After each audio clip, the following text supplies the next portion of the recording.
एक ऐसा ट्रफ है शहर के अंदर जो बिल्डिंग के टेरेस पे बनाया गया था। हाँ, बिल्डिंग के टेरेस पे ट्रफ बनाया गया, वहां से एक मजदूर बेचारा गरीब गिर के मर गया, डेथ हो गई उसकी। उसके पीछे भी एक नेता था। कार्यकाल में उन्होंने काम किया नहीं, तभी वो ब्लैकमेलिंग करने के लिए कभी पैनल में कोई किसका घर बन रहा है उधर जाके खड़ा रहने के लिए कॉर्पोरेट के आमदर देख लिए, गुंडा भी देख लिया, शांत भी देख लिया।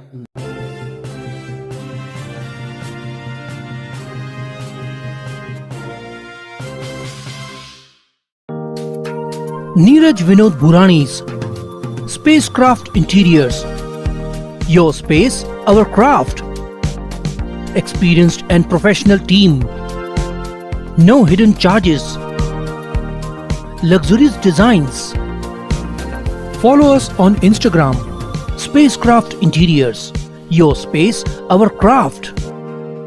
आए लेते हैं एक मुलाकात रोहित गमलाडू जी के साथ, जो राष्ट्रवादी कांग्रेस पार्टी से जुड़े हुए हैं और काफ़ी नज़दीकी माने जाते हैं भरत गंगोत्री जी के।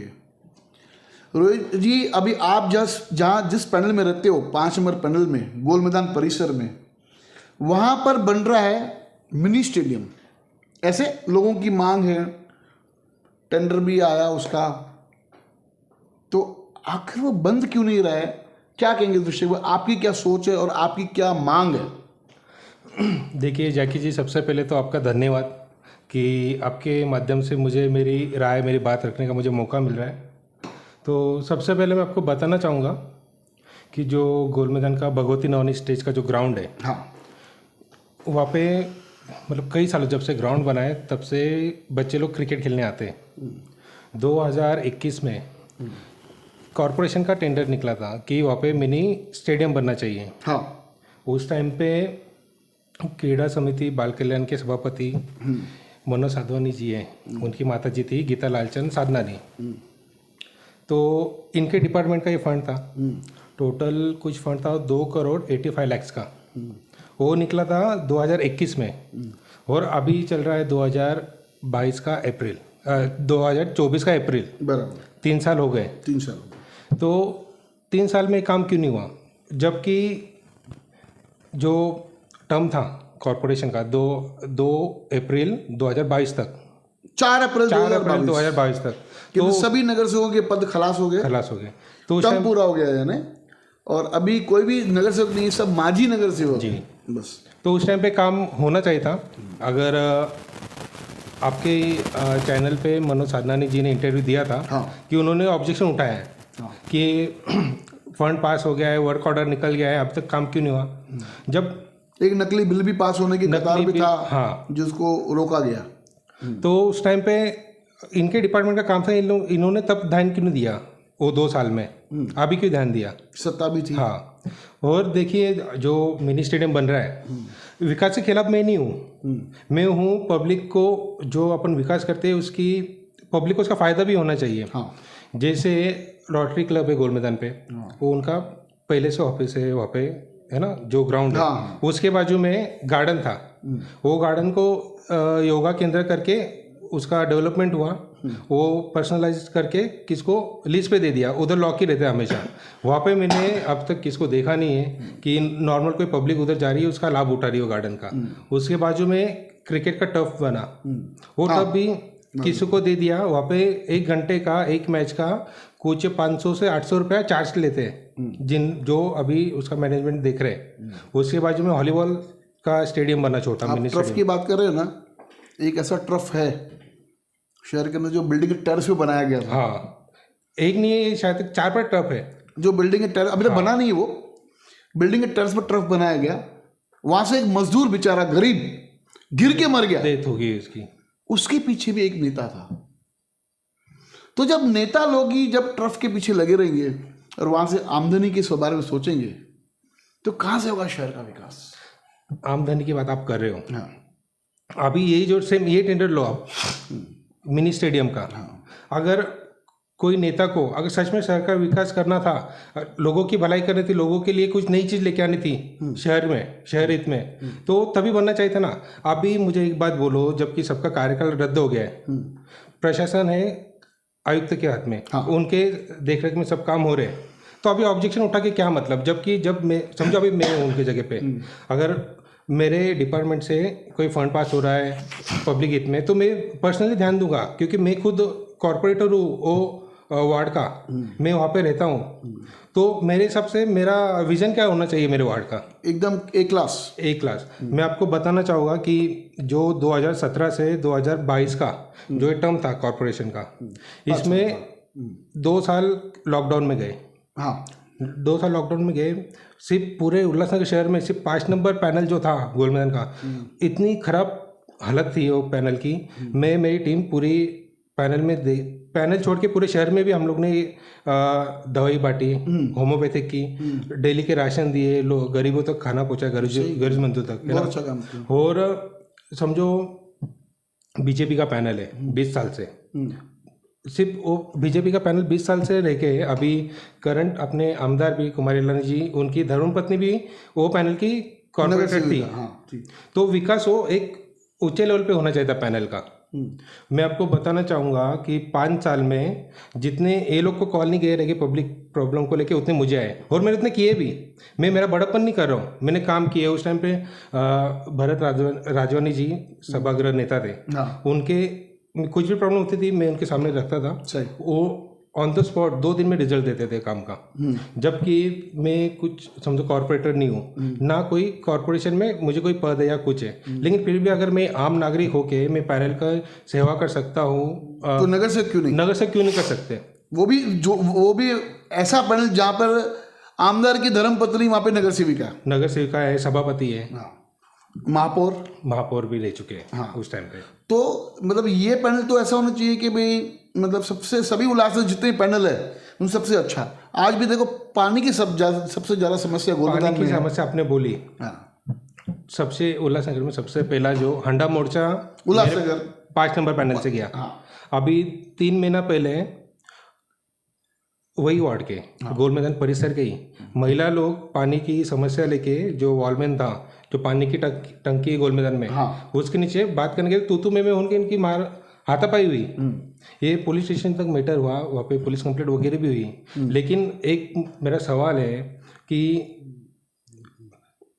इंसान की 3 मूलभूत चीज़ें इस पे, लाइट नहीं, घर, खाना पीना और कपड़े। हाँ, ये मूलभूत चीज़ें हैं। अगर खाने पीने के लिए इंसान को झगड़ा करना पड़ेगा, जबकि वो टैक्स दे रहा है, पानी का टैक्स दे रहा है, तो पानी क्यों नहीं मिल रहा है? बाकी के वार्ड में देखो ना, सराउंडिंग के 5 नंबर के बाकी के पैनल में देखो, उनको प्रॉपर टाइम टू टाइम पानी आ रहा है। अब जैसे आपने कहा कि भाई रोटी, कपड़ा और मकान, हाँ, ये 3 मूलभूत सुविधाएं हैं। तो उल्लासनगर के राजनीतिक लोगों की कैसी मालूम बातें कि हमारा जो तिजोरी है वो कैसे भरे। तो आए दिन मतलब डमी टेंडर्स निकालना और उस पर काम नहीं करना, और बाद में अंदर टेंडर के अंदर जाके लोकेशन चेंज करवाना। पास करेंगे ए के लिए, बाद में सेटिंग करके उसको बी की तरफ करेंगे। तो ये सब चीज़ें भी जो है वो नुकसान दे रही है शहरवासियों को। मैं आपको बताना चाहूँगा, पूरे भारत देश में उल्लासनगर कॉर्पोरेशन ऐसा है जिसमें कोई भी टेंडर समझो लाख रुपए का रहने दो या करोड़ों का रहने दो, उसमें 75% घपला होता है। हाँ, इसमें 25% कॉर्पोरेशन के लोग लेते हैं, 25% जो एरिया का कॉर्पोरेटर है वो लेता है। बाद में जो कंपनी को ठेका गया है, जो को ऑर्डर मिला है, वर्क ऑर्डर, वो 25% घपला करती है, और 25% कट करके पब्लिक के पास आता है। और ये जो मिनी स्टेडियम का विषय ना, ये भी वही है, क्योंकि जब 5 नंबर पैनल के नगर सेवक उनका कार्यकाल में उन्होंने काम किया नहीं, तभी वो ब्लैकमेलिंग करने के लिए, कभी पैनल में कोई किसका घर बन रहा है उधर जाके खड़ा रहने के लिए कॉर्पोरेशन में दबाव डालते थे सहायक आयुक्त के ऊपर, वार्ड ऑफिसर के ऊपर कि इसका तोड़ो जाके, क्योंकि उन लोगों को पैकेट तभी पहुंचा नहीं था, वो लोग अपना पैकेट जमा कर रहे थे। अभी सबकी दुकान बंद हो गई। भ्रष्टाचार को लेकर आपका क्या विचार है? भ्रष्टाचार को लेके मेरा ऐसा विचार है कि हर एक चीज़ में अभी भ्रष्टाचार हो रहा है। और उदाहरणार्थ जब हर एक डिपार्टमेंट में, कॉर्पोरेशन हुआ, पुलिस हुए, A to Z, हॉस्पिटल हुआ, हॉस्पिटल तक में भ्रष्टाचार हो रहा है। लेकिन भ्रष्टाचार को बढ़ावा देने वाली आम जनता ही है। आम जनता या नेता? आम जनता है, नेता है। आम जनता चुन के लाती है। अभी मेरे वार्ड का तुम इलेक्शन का यादी देखो, उसमें सेम कॉरपोरेटर क्यों चुन के आ रहे, नए क्यों नहीं आते? क्योंकि हर कॉरपोरेटर के लिमिटेड सिलेक्टेड वोट है जो उसने पूरे शहर से जमा किया है। शहर से नहीं तो बाहर से लाके उसने अपने वार्ड में डाले हैं 500 से 600 वोट, डमी वोट। जो यहाँ भी है, वहाँ भी है, कल्याण में भी है, अंबरनाथ में भी है, वो उल्लासनगर में भी है, ऐसे वोट। ये सब चीज़ों की वजह से। और रही बात इलेक्शन के टाइम पे, आम जनता को इतनी गंदी आदत लगाई है राजनेताओं ने, बाकी नेताओं ने, कि पैसा लो वोट दो। ये चीज़ें बंद होनी चाहिए सबसे पहले। तो क्या आप संदेश देना चाहेंगे उल्लासनगर शहर वासियों को? अभी तो लोकसभा का चुनाव है, विधानसभा का चुनाव अभी अक्टूबर तक ऐसे सुनने में आया है, ऐसे हो सकने की संभावना है। तो किस प्रकार का उल्लासनगर शहर के अंदर आमदार होना चाहिए? आमदार की बात देखो, उल्लासनगर किस प्रकार का होना चाहिए? आमदार ऐसा होना चाहिए कि जब हम आमदार से बात कर रहे हैं तो हिचकिचाहट नहीं आनी चाहिए। यार मैं ऐसा बोल दूँ तो मैं सामने वाले को, आमदार को कैसा लगा, ये नहीं। एक दोस्त, आमदार अपना दोस्त होना चाहिए। उदाहरणार्थ मैं जैसे बोलना चाहूँगा कि हमारे भरत सर है, हमारी पूरी पार्टी की, राष्ट्रवादी कांग्रेस पार्टी की मांग है, ऐसी इच्छा भी है कि भरत जी इलेक्शन में रुके, हम भारी मतों से उनको विजय दिलाने की कोशिश करेंगे। और आम जनता से भी मेरी नागरिकों से विनती है कि उन्होंने हर एक तरह के आमदार देख लिए, गुंडा भी देख लिया, शांत भी देख लिया। पहले उल्लासनगर वो नारियल गरम और कड़क की बात कर रहे हैं क्या? अंदर से नरम? नहीं, वो नहीं बोला था। पहले एक उल्लासनगर शहर को ऐसा बोला जाता था कि उल्लासनगर शहर का जो भी आमदार रहता है, आज तक जो रहते आया है, उसके अपोजिट में ही स्टेट का गवर्नमेंट रहता था। जैसे उदाहरणार्थ समझो, अभी समझो महाविकास आघाड़ी है ना, तो 2 साल से महाविकास आघाड़ी का गवर्नमेंट चल रहा है, तो शहर का विकास क्यों नहीं हो रहा है? एकनाथ शिंदे जी पिछले साल जब आए थे, जब मुख्यमंत्री बनने के बाद उनका पहला मीटिंग था, सभा था, तो उन्होंने बोला था 1261 करोड़ का निधि उन्होंने उल्लासनगर कॉर्पोरेशन को दिया है। तो कहाँ पे गया निधि? 100 करोड़ का भी काम दिखाओ मुझे। चलो ये होगी बात। उसके पहले बीजेपी का समझो अगर आमदार रहता था तो स्टेट में गवर्नमेंट रहती राष्ट्रवादी कांग्रेस की। हाँ, दूसरी बाद में जब अगर राष्ट्रवादी का आमदार रहता था, स्टेट में सरकार शिवसेना बीजेपी। अभी तो सब है। अभी शहर का आमदार भी बीजेपी का है, गवर्नमेंट भी बीजेपी है, सेंटर में गवर्नमेंट भी बीजेपी की है। आपने जैसे कहा कि आमदार एक ऐसा होना चाहिए जिससे हम दिल से बात कर सकें। मैं आपको एक बात बताऊं, अभी हाल ही में हमने एक इंटरव्यू किया था जमनू पुष्पानी जी का। उन्होंने कहा था कि भारतीय जनता पार्टी हर 3 साल में नेता नए नए लेके आती है, और पार्टी का एक प्रोटोकॉल है बीजेपी का कि हर 3 साल में अध्यक्ष चेंज करते हैं। उसके पहले जमनू पुष्पानी जी अध्यक्ष थे, अभी प्रदीप रामचंद्रानी जी अध्यक्ष है। ये पार्टी की प्रथा है भारतीय जनता पार्टी की, हर 3 साल में वार्ड से लेके केंद्र तक सब चेंज होते हैं। ठीक है। जब हमने पूछा कि आमदार, तो बोला कि हमारे पास में आमदार में काफ़ी नाम है। अब मैं आपको 2-3 नाम मैं आपको गिनवाऊं तो एक नाम बोला था राजू जग्यासी का, कि ये हमारे पास नाम है जो आमदार के मतलब इच्छुकदार भी है और हमारे पास नेता है। तो मुझे आज एक बात याद आई, आपने जब आमदार का विषय उठाया, तो राजू जग्यासी ये वो व्यक्ति है जो भारतीय जनता पार्टी का पहले मंडल का अध्यक्ष हुआ करता था। उसके बाद में 4 टिकट उसको भारतीय जनता पार्टी ने दिया, भंडोगरी की, राष्ट्रवादी खड़े हो गए। तो ऐसा नेता शहर के नेतृत्व के लिए, आमदार के लिए, मैं नहीं समझता हूं सही है। राजू जग्यासी जी की बात मैं बताना चाहूँगा। अभी राजू जग्यासी समझो 4 टर्म से कॉर्पोरेटर है मेरे हिसाब से। उन्होंने कभी भी समझो अगर पैनल नंबर 1 में रुके ना, तो नेक्स्ट इलेक्शन में वो पैनल नंबर 1 से नहीं रुकेंगे, वो दूसरा पैनल चूज करेंगे। क्योंकि उन्होंने ओबीसी के जो रिजर्वेशन में जो टिकट आती है ना, उन्होंने उस हिसाब से वार्ड चेंज किया है। और राजू जग्यासी जी भी पैनल नंबर 5 के अभी लास्ट में टर्म में कॉर्पोरेटर थे। जब सोनू छापुरु जी का डिस्क्वालीफाई हुआ था, तभी डिस्क्वालीफाई हुआ था, बराबर है। पैनल नंबर 5 के 70% वो लोग क्यों मैंने उनको आपको राजू जगह से की पूछा, क्योंकि राजू जगह से आपके पैनल का जी माजी नगर सेवक है। जी कभी देखे आप? नहीं देखिए, मैं वही बोल रहा हूँ, कभी काम करते हुए देखे आपने? पैनल के 70% लोग उनको पहचानते नहीं, और जबकि पैनल नंबर 5 में उनका ऑफिस भी नहीं कहीं आते हैं नहीं। उनका ऑफिस कहाँ पे है? उल्ला स्टेशन रोड, संतू बिल्डिंग, वहाँ पे उनका घर भी है, हाँ। वहाँ ऑफिस भी है। और अब जैसे मैं उदाहरण के तौर पर बोलूँगा, नरेंद्र राजानी की टिकट काटी गई, एक बहुत बड़ा षड्यंत्र था वो पार्टी के अंदर। नरेंद्र राजानी की टिकट काटी गई और फिर बाद में फिर कुमार इलानी को प्रवेश करा के उनको पार्टी की टिकट दिया, और उस टाइम पर बहुत कुछ हुआ, और पहला चुनाव कुमार इलानी जी ने हार का सामना किया। तो आज नरेंद्र राजानी ने तो पार्टी नहीं छोड़ी, कहीं वो दूसरे पक्ष में खड़े नहीं हो गए, या कि वहां से वो चाहते रहे नगर से अगर अपक्ष खड़े जाते रहे तो उस टाइम पे शायद वो आज आमदार होते रहे शहर के, लेकिन वो पार्टी से वफादारी रखी उन्होंने।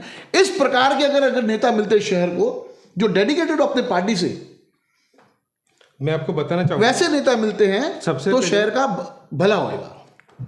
पार्टी का जो आप बोल रहे हैं कि पार्टी चेंज नहीं की, एक निष्ठ है, ये पूरा डिपेंड होता है कि पार्टी का नेतृत्व कैसा है पार्टी का। मेन बात ये कि जो पार्टी संभाल रहा है, जैसे जब मैंने राष्ट्रवादी कांग्रेस पार्टी में प्रवेश लिया था लॉकडाउन में, उस टाइम पे सोनिया धामी मैडम जी जिला अध्यक्ष थी। उस टाइम पे बहुत सारी भीड़ यहाँ पे थी, मतलब उस टाइम पे कालानी फैक्टर खत्म हो चुका था, जैसे पब्लिक में पूरा सरण नहीं था, क्योंकि आमदार इलेक्शन हार गए थे, आमदार कुमार इलानी जी थे। उसके बाद में इनके संबंध समझो कुछ नेतागण से अच्छे थे, वो बेस पे इन्होंने पार्टी का जिला अध्यक्ष चेंज कराया है ना। तो उसमें समझो 50% लोग वहाँ पे गए। वहाँ पे जाने पे देखा यार यहाँ पे माहौल ही अलग है कुछ, यहाँ पे हमको हमारी मन की बात रखने का टाइम ही नहीं है, टाइम नहीं मतलब हमको मौका ही नहीं मिल रहा है, हम लोग दब गए। पार्टी का नेतृत्व ऐसा चाहिए कि एक ओपन ग्राउंड चाहिए काम करने के लिए, जिसमें रोक टोक ना हो। जैसे मैं यहाँ भरत सर से जुड़ा हूँ क्योंकि मुझे काम करने का ऐसा ग्राउंड है मुझे, मतलब अगर समझो मुझे कुछ भी काम करना है शहर विकास के लिए कुछ भी, तो मैं सिर्फ सलाह मशवरा करता हूँ। भरत सर से एक ही बात आती है, ठीक है कर, जहाँ पे किधर अटक रहा है मुझे बता। सही है, होना भी होना चाहिए, क्योंकि इसमें कैसा है कि जो अपने टीम में अपने पार्टी में काम करने वाले जो कार्यकर्ता है उनका एक मनोबल बढ़ता है। और भले चलो पार्टी का टिकट नहीं दिया या बोला कि अगले 5 साल बाद ट्राई कर, तो उसमें एक जो कनेक्शन रहता है, नेतृत्व रहता है ना, उसमें आदमी पार्टी चेंज नहीं करता है। सही है, उसमें बना रहता है वो पार्टी के साथ। सही आपकी बात। बहुत अच्छा लगा आज रोहित गमलाडू जी से बात करते हुए, और सभी शहर वासियों में हम बीच जाएंगे जल्दी। काफ़ी हमारे व्यूवर्स की एक डिमांड है कि आप गोल मैदान स्टेडियम के विषय के ऊपर, जो मिनी स्टेडियम बन रहा है, उसमें आप लोगों पे जाएं, गोल मैदान परिसर से के लोगों से मिलें, उनका मत लें। और काफ़ी मुझे कॉल्स भी आए गोल मैदान परिसर से कि यहाँ पर बच्चों के लिए एक मिनी स्टेडियम बनना चाहिए, ये एक उनकी मांग है। तो जल्दी मिनी स्टेडियम के लिए मेरा विरोध है। आपका विरोध है? मेरा विरोध है। साथ ही साथ जो बच्चे लोग खेलते हैं क्रिकेट, उनसे मेरी बात हुई, मेरा ऐसा इशू है, तो उन्होंने बोला कि जब हर चीज़ प्राइवेट हो गई है गोल मैदान परिसर में, वहाँ पे नॉर्मल जनता को जाने का परमिशन है नहीं, तो गोल मैदान में अगर मिनी स्टेडियम बनता है तो उसमें आम जनता किस हिसाब से, आम जनता और बच्चे लोग किस हिसाब से, देखिए क्रिकेट, ये जो स्टेडियम बनेगा पब्लिक के फंड से बनेगा, पब्लिक का पैसा, पब्लिक के लिए तो दरवाजे खुले रहेंगे। दरवाजे खुले तो सर यहाँ पे भी थे ना, कहाँ पर? जहाँ पे वॉलीबॉल का स्टेडियम बना है, टब बना है, उसके बाद में योगा केंद्र बना है, वो भी तो पब्लिक के पैसे से बना है। यानी अगर समझो पब्लिक के लिए खोल दिया जाए, आम पब्लिक आके अपना स्टेडियम का मतलब उपयोग कर सकती है, तो कैसा रहेगा आपका राय? मेरा राय ऐसा है गोल मैदान के मिनी स्टेडियम के विषय में, क्योंकि गोल मैदान का जो ग्राउंड है ना, वहाँ पे पॉलिटिकल बोलो, सामाजिक बोलो, बहुत सारे प्रोग्राम होते हैं। हमारे रिंकू भाई साहब है, उनका भी 40 दिन का सत्संग वहाँ पे होता है। उसके बाद में दिवाली में, न्यू ईयर में वहाँ पे मेला लगता है। और मिनी स्टेडियम बनाने के लिए जगह भी थोड़ी बड़ी चाहिए। अगर तुम वो वाली जगह पे मिनी स्टेडियम बनाओगे तो ग्राउंड भी छोटा हो जाएगा, सब चीज़ें कंजेस्टेड हो जाएगी। मिनी स्टेडियम बनाने के लिए सी ब्लॉक में सेंचुरी ग्राउंड है, वहाँ का मैं बोलूँगा कि एक बार सोचे मिनी स्टेडियम सेंचुरी ग्राउंड में बनाने के लिए। जल्दी लोगों के बीच जाएंगे और पूछेंगे कि गोल मैदान परिसर के अंदर क्या मिनी स्टेडियम बनना चाहिए, क्योंकि जनता तो जनार्दन है। लेंगे एक मुलाकात, पब्लिक के बीच जाएंगे, गोल मैदान परिसर के लोगों से मिलेंगे और जो भी पब्लिक की डिमांड है वो हमारे चैनल के द्वारा सभी के सामने रखी जाएगी। धन्यवाद। देखते रहिए फिर न्यूज़ चैनल।